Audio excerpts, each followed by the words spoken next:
All right, guys, welcome to day 4. It's later in the evening. It's going on. We're almost 7 o'clock, so worked all day. So we have a little bit of work fatigue going on. Not trying to make any excuses, but I'll use them if I can, if you guys will accept them. So I think what we'll do today, not much of a real challenge per se, as it is just some practice. We'll stay back here in the 40s.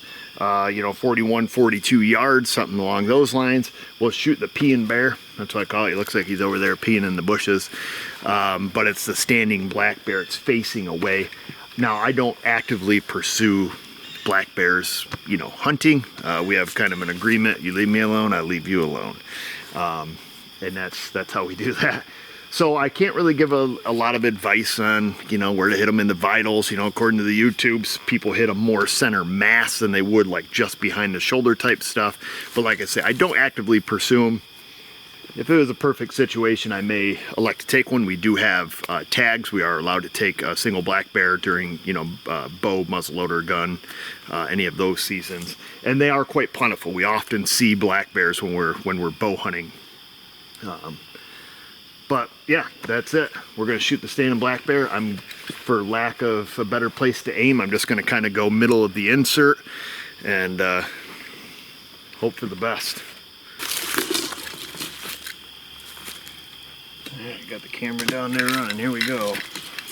So right here we're at 41 yards.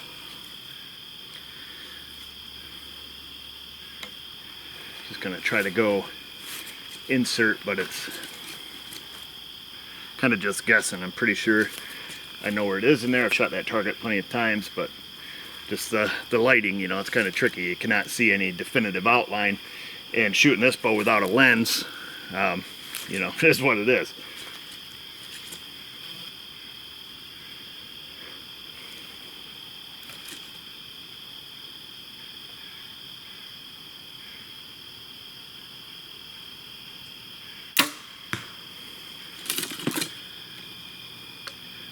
Doesn't look too bad.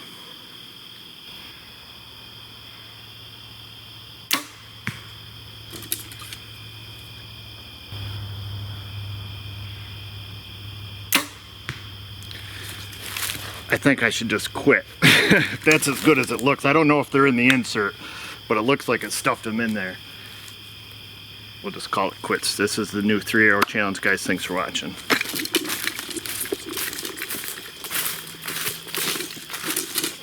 That was pretty good. I'm happy with it. Generally speaking, I like to shoot archery minute of angle. I know it's not a real term, but 10 yards, 1-inch group, 20 yards, 2-inch group, 30 yards, 3-inch group, 40 yards, 41, we would be happy with a 4-inch group.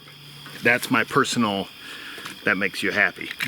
So anything under that is pretty good. And oftentimes, I usually don't talk much during this segment, but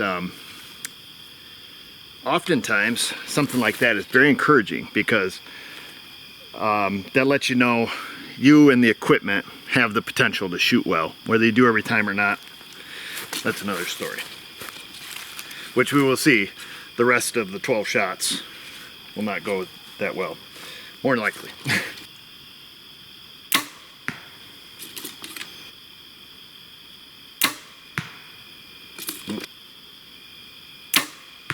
Yeah, I think I hung all of those ones high.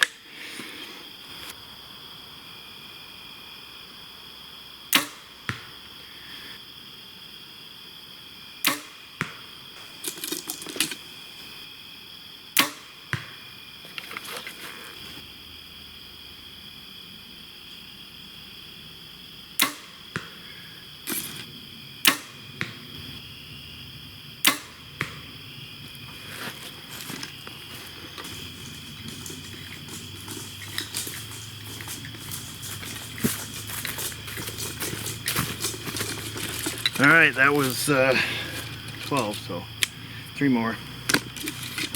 They weren't too bad. I should have called that upper 12. They're all stuffed right in that upper 12.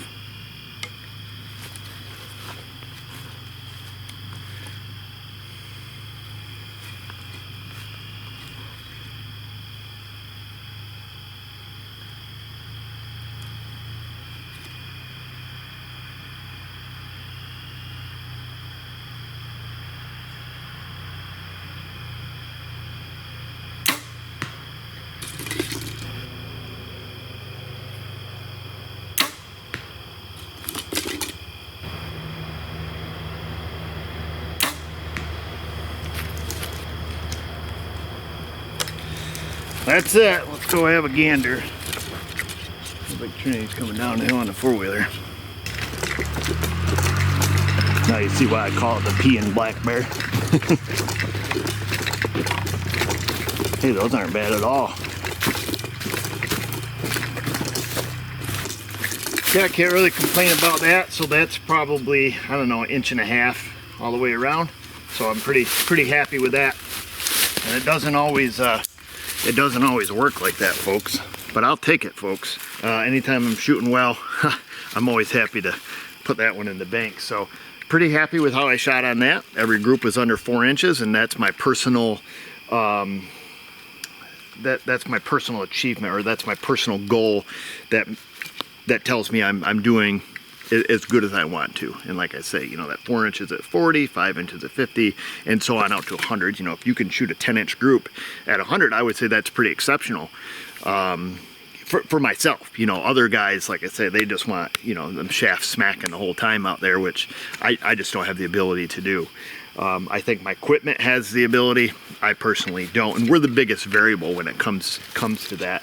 And that's where you have to be honest with yourself when you're out practicing. If your groups are just falling apart, you know, everything's all over, but the day before you're shooting pretty well, it's probably not your bow. You know, I see guys do that, and then they start messing, they start tweaking. Oh, I need to get new this and new that, and change this and change that, and tweak this, and, you know, move my sight. And I'm like, well, you know, how many Mountain Dews did you drink today? You know, dude, you're sitting there sucking on a Red Bull, and, you know, smoked a joint on the way here, and now you wonder why you can't shoot. You know, it's like, come on. But literally you'll see that, you know, watch guys just frustrated, get super frustrated, constantly changing their hand grip, and, you know, anchor points, and, you know, the way they pull through, and, you know, all kinds of stuff. Like, you change any one little tiny thing and it can really make a big difference how it impacts down here.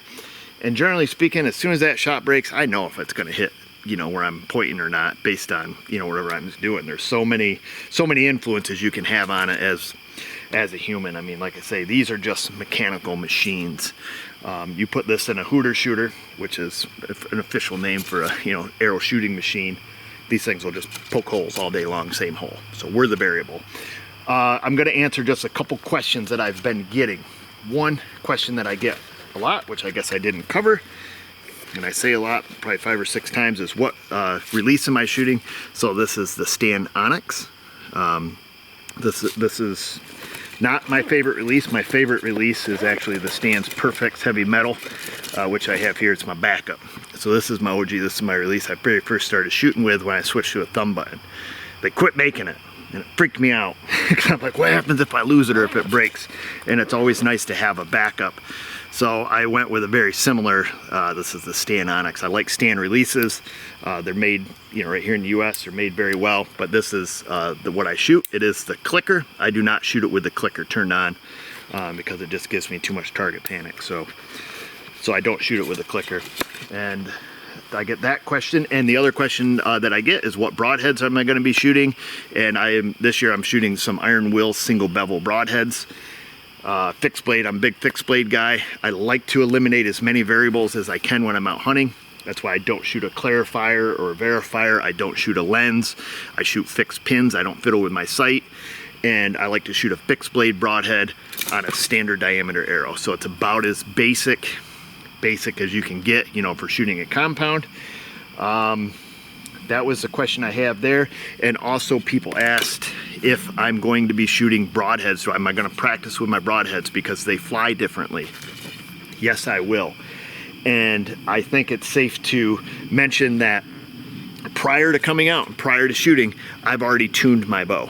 And we can really go off in the weeds with that one.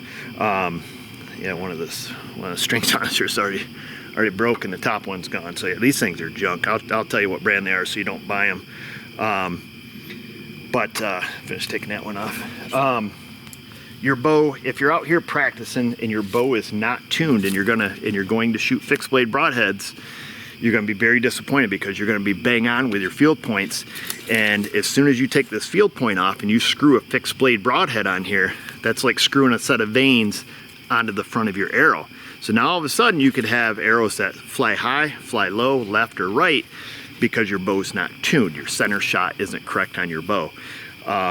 mine is really, really close. I might have to do a tiny little bit of tweaking, which is just going to be a little bit of left and right adjustments for me by moving my rest.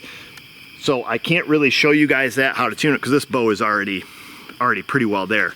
I'm hoping perhaps if I get to help a friend set up one of their bows, or you know, one of the kids or something set up their bow, I can show you the tuning process and how to get your broadheads and your field points to hit the same point of impact, because that's the goal. Like I said, there's lots and lots of information on YouTube. That's where I've learned everything that I know about it. Didn't grow up, you know, really shooting archery like super serious or anything. My dad didn't hunt archery, my brothers didn't, nothing like that. So this is something I got into way later in life, and it's, to me, I like the idea of a bare bow, of a recurve. I don't know anybody that shoots them, or shoots them well, I should say. I know people that shoot them, so I haven't had a good mentor there. And basically, the compound archery is just absolutely fascinating to me. They are such finicky little machines, and I just took a real hankering to it and just really enjoy doing it. I like the mechanical aspect of it, and that's my big draw. Yeah, there's a lot of gadgetry and stuff on them, but I don't know, I like them. This is a really long outro. We're gonna end it here. Hopefully it answers a few people's questions, and we'll see you tomorrow on day 5, folks.